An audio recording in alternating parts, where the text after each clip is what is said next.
Halo semua orang yang peduli akan kesehatan kulit dan kecantikan alami. Kami dengan bangga memperkenalkan produk terbaru kami, sabun kelor. Sabun ini menggabungkan keindahan alam dengan manfaat luar biasa dari daun kelor yang kaya nutrisi. Jadi, siapakah yang siap untuk merayakan kulit yang sehat dan bersinar? Manfaat utama. Pertama, kulit sehat. Daun kelor mengandung vitamin dan antioksidan alami yang membantu membersihkan kulit dari dalam, menyehatkan, dan meremajakan kulit Anda. Kedua, kecantikan alami. Sabun kelor membantu mengurangi keriput, bintik-bintik hitam, dan meningkatkan kekenyalan kulit, memberikan Anda penampilan yang lebih muda dan segar. Ketiga, kaya nutrisi. Sabun ini mengandung nutrisi penting seperti vitamin A, C, dan E yang memberikan makanan esensial untuk kulit Anda. Keempat, ekologis. Kami menggunakan bahan-bahan alami dan ramah lingkungan dalam produksi sabun kami, sehingga Anda dapat merasa baik tentang merawat kulit Anda dan planet kita.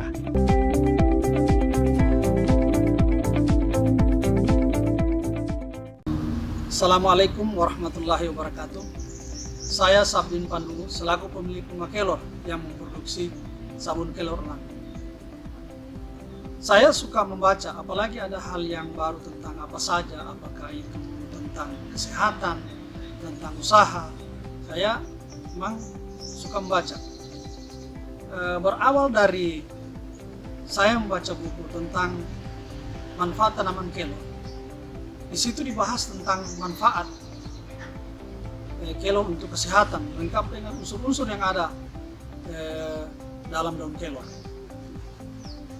Dari banyak membaca tentang manfaat daun kelor untuk kesehatan, saya tertarik untuk membuat, awalnya saya tertarik untuk membuat suplemen dari daun kelor. Jadi saya pikir bagaimana caranya.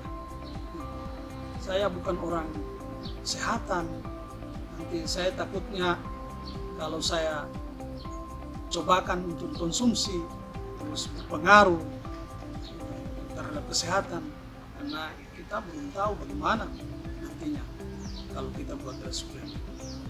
Tapi saya tanpa saya sengaja, saya nonton satu acara tentang wirausaha pembuatan sabun homemade, usaha rumahan. Dia buat berbagai macam sabun. Ada sabun lidah buaya, sabun serai. Saya tertarik apa yang dibuat oleh orang tersebut, terbilang sukses dengan usaha sabun rumahan yang dia kelola sendiri. Saya melihat itu, saya langsung berpikir bagaimana kalau daun kelor itu dibuat menjadi sabun. Karena dulu orang-orang tua dulu bercerita bahwa daun kelor itu selain untuk dikonsumsi juga untuk digunakan sebagai obat mata, obat untuk luka. Bahkan dulu katanya orang-orang tua cerita bahwa daun kelor ini dia ditumpuk, dipakai mandi, digosok di badan sebagai pengganti sabun. Karena kalau tumbuk terus dipas itu daun kelor ini berbusa. Kebetulan juga dulu saya pernah belajar di dasar pembuatan sabun, tapi itu masih sekolah sabun. Ketertarikan saya terhadap tumbuhan kelor dikarenakan di Kota Palu tumbuhan kelor ada di mana-mana, dan cara budidaya juga gampang. Selain ini, kelor hanya dikonsumsi sebagai sayur. Orang malu kalau dikatakan bahwa di rumahnya makan sayur kelor, karena image-nya kelor ini makanan kelas menengah ke bawah. Seperti itu kadang kalau pandangan terhadap kelor ini. Sehingga ada seorang pemerhati kelor berkata, kalau di Indonesia itu yang konsumsi daun kelor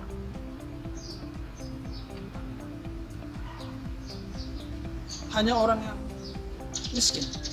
Tetapi di Amerika yang makan kelor itu adalah orang-orang kaya. Dia berkata seperti itu. Saya mulai berpikir dengan kandungan yang ada di dalam daun kelor. Karena ada penelitian bahwa daun kelor ini bisa untuk kecantikan kulit. Dan ini yang baru menurut saya. Saya bayangkan, kalau saya bisa membuat sabun, saya bisa pakai sabun sendiri, artinya mengurangi biaya sabun yang ada di rumah. Dari situ, saya mencoba menyiapkan bahannya. Saya ambil daun kelor, saya petik, lalu saya blender, coba blender. Saya campur dengan air yang sudah diperas, disaring, saya coba campurkan dengan bahan pembuat sabun. Lalu saya cetak menggunakan cetakan kue. Lalu saya diamkan selama seminggu. Ternyata sabunnya tidak mau mengeras. Bahkan kelihatannya seperti kue lapis. Akhirnya saya mulai berpikir bahwa memulai sesuatu, usaha, tidak gampang. Bukan seperti apa yang kita bayangkan, bahwa apa yang kita pikirkan dengan sendirinya itu bisa jadi. Tapi saya tidak berputus asa. Saya coba ulang-ulang. Saya berubah takaran sambil berpikir bagaimana caranya bisa mengeras. Saya coba dari referensi tentang tulisan, bagaimana membuat sabun. Saya cari tekniknya, tulisan-tulisan tentang pembuatan sabun. Saya belajar lagi, saya perbaiki.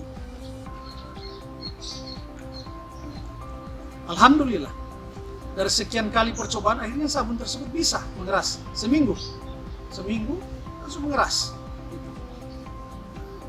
Saya bisa mengeras. Saya coba aplikasikan. Pakai untuk sabun mandi. Tapi apa yang terjadi? Itu sabunnya itu terasa pedis di kulit. Saya berpikir, kalau ini sabun bisa berbahaya untuk orang di rumah kalau digunakan. Di situ saya bingung mau bertanya pada siapa setelah sabun ini tidak berhasil saya buat. Tapi saya tidak berputus asa. Saya ke teman-teman. Kebetulan berlangganan majalah bulanan. Di majalah itu dibahas tentang manfaat daun kelor. Majalah bulanan itu sampai berapa bulan terus dibahas. Di dalam majalah itu juga membahas tentang usaha pembuatan sabun. Ditulis di majalah itu bahwa seorang ibu usaha sukses dengan usahanya dengan membuat sabun. Dia berbagi cerita tentang bagaimana cara membuat sabun. Saya berpikir bahwa jalan satu-satunya untuk mendapatkan cara pembuatan sabun yang baik, saya harus berkomunikasi dengan. Kebetulan meninggalkan nomor kontaknya. Beliau jelaskan tentang kalau siapa berkeinginan bisa sharing dengan beliau. Saya hubungi beliau melalui telepon. Alhamdulillah dia merespon. Kemudian saya menceritakan tentang keinginan saya untuk membuat sabun kelor. Kemudian saya meminta arahan bagaimana memulai. Dia memberikan gambaran. Akhirnya saya mulai mencoba lagi, meramu, bahkan ini bahannya lebih bervariasi. Apa yang ada dalam pemikiran saya tentang bahan-bahan sabun, saya coba dan saya campurkan menjadi satu. Lalu saya cetak. Berhasil. Saya diamkan selama seminggu. Persoalannya, seminggu itu sabunnya tidak mau mengeras. Saya coba aplikasikan, saya pakai, sini tidak bagus. Saya konsultasi lagi tentang kenapa bisa ini sabun tidak mau mengeras. akhirnya saya diberikan informasi bahwa hati-hati dalam mencampur sabun, ada bahan yang tidak bisa terurai sehingga kadangkala tidak bisa mengeras. Makanya saya coba lagi meramu bahan, tapi saya pikir bagaimana kalau sabun ini saya tambahkan dengan madu di dalamnya. Alhamdulillah saya diamkan selama sebulan, sabun ini mengeras. Saya coba aplikasikan. Alhamdulillah setiap hari saya gunakan selama seminggu, tidak apa-apa, tidak ada berpengaruh di kulit.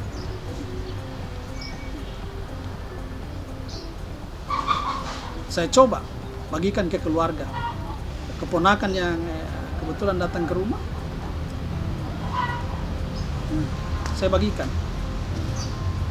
Ke teman-teman juga ada yang pakai, bahkan ada yang takut karena kalau sabun yang saya kasih itu gratis, mereka khawatir kalau ini jadi percobaan. Mereka berpikir, ini jangan kita ini jadi uji coba dalam sabun ini. Ada pemikiran seperti itu ke teman-teman.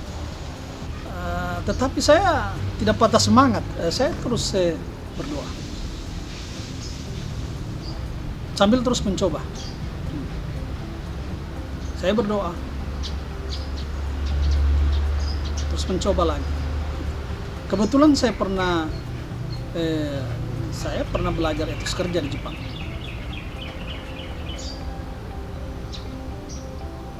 Dan etos kerja ini yang melekat dalam diri saya sampai sekarang. Nah, ada pepatah Jepang berkata seperti ini, genki de areba nande mo dekiru. Kurang lebih pengertiannya, kalau kita semangat, apapun bisa. Saya percaya badai pasti keluar. Dengan berjalannya waktu, kebetulan di rumah ada rencana pesta. Muncul pemikiran saya, ini momen yang tepat. Saya mulai mencetak sabun sebanyak-banyaknya. Saya berpikir, pesta saya akan bagikan sabun. Tepat waktu ada acara pesta, sabun ini saya bagikan pada setiap orang yang datang. Saya suruh anak-anak bagikan ini sebagai cenderamata tamu yang datang.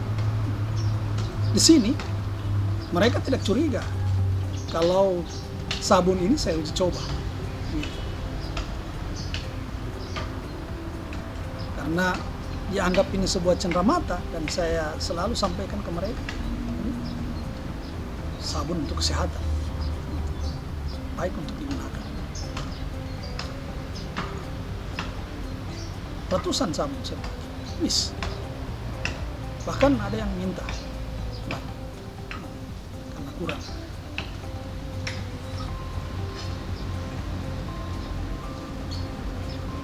Uniknya, setelah pesta ini berlalu beberapa minggu, kemudian ada yang bertanya, kalau sabun Kelor saya butuh, dapatnya di mana? Dia nelpon saya seperti itu. Saya berpikir, saya mulai menawarkan, kalau mau sabun ada sama saya kasih gratis, tapi saya minta infonya, apa manfaat sabun ini setelah digunakan. Hanya itu saja. Ternyata usaha tidak mengkhianati hasil. Karena kemurahan Allah, saya tidak sangka juga saya membaca satu tulisan tentang wirausaha yang ada di Jogja, tentang peternakan lebah trigona. Kalau di Jawa disebut dengan kelulut. Dan dibahas tentang manfaat madu trigona yang berbeda dengan madu biasa. Dan madu ini baik untuk perawatan kulit. Saya tertarik dengan madu ini. Saya berpikir, kenapa tidak madu ini saya masukkan dalam komposisi sabun Kelor. Akhirnya saya cari bagaimana caranya untuk mendapatkan madu itu. Yang luar biasanya, saya dengan mudah mendapatkan info tentang bagaimana membudidayakan lebah trigona. Akhirnya saya bergabung di komunitas lebah trigona Indonesia. Sambil saya coba untuk membudidayakan, saya juga bisa dapat madu trigona dari teman-teman peternak. Alhamdulillah, madu ini masuk dalam salah satu komposisi sabun kelor yang membuat sabun ini lebih baik dan lebih terasa manfaatnya. Di samping sabun ini baik untuk kulit, juga ramah untuk lingkungan karena menggunakan bahan-bahan alami. Dan saya percaya Allah masih pasti memberikan petunjuk bagi hambanya yang bersungguh-sungguh dalam kebaikan. Itu pemikiran saya. Dari masukan-masukan tentang manfaat yang mereka peroleh dari sabun kelor ini, yang mereka sudah gunakan, itu yang membuat saya semangat untuk memproduksi sabun ini. Ada pepatah mengatakan bahwa berlian tidak mungkin menjadi berlian tanpa ditempa dan digosok. Saya coba infokan sabun ini lewat kawan-kawan lagi menginfokan ke kawan-kawan lain gitu. Terus saya posting ke medsos sabun ini secara otomatis dikenal, ditambah lagi dengan adanya medsos yang membuat permintaannya bahkan sampai keluar daerah, antar provinsi. Saya mengirim, mereka minta gitu, kita gunakan. Ternyata baik, mereka mencoba untuk menjual lewat reseller yang ada. Seperti apa yang kita lihat dari sabun kelor ini tidak serta-merta menjadi seperti apa yang kita lihat sekarang. Banyak proses yang harus saya lewati. Berlian tidak menjadi berlian tanpa ditempa dan digosok. Melalui kawan, saya promosikan sabun ini. Coba tawarkan ke mereka. Ditambah lagi dengan adanya medsos yang membuat permintaannya sampai keluar daerah. Harapan saya tidak mulu-mulu tentang sabun kelor ini. Selain digunakan oleh masyarakat luas, juga bisa menjadi sabun hotel melalui pemerintah. Itulah cerita proses sampai terjadinya sabun kelor alam. Ada prinsip yang saya pegang dalam usaha ini. Pertama, sabar dan berdoa. Artinya kita sabar dalam setiap kegagalan yang kita hadapi. Kita terus mencoba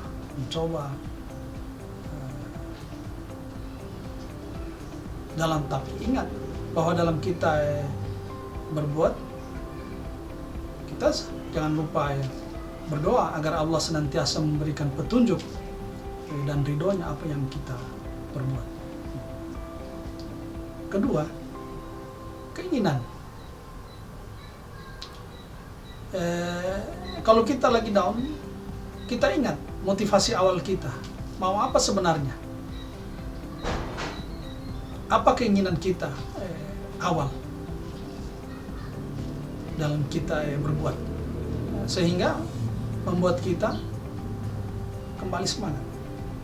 Ketiga, setiap kita gagal, kita harus berusaha bangkit, jangan berputus asa. Dan keempat, banyak bersyukur bahwa kita diberi kesempatan pemikiran untuk berbuat.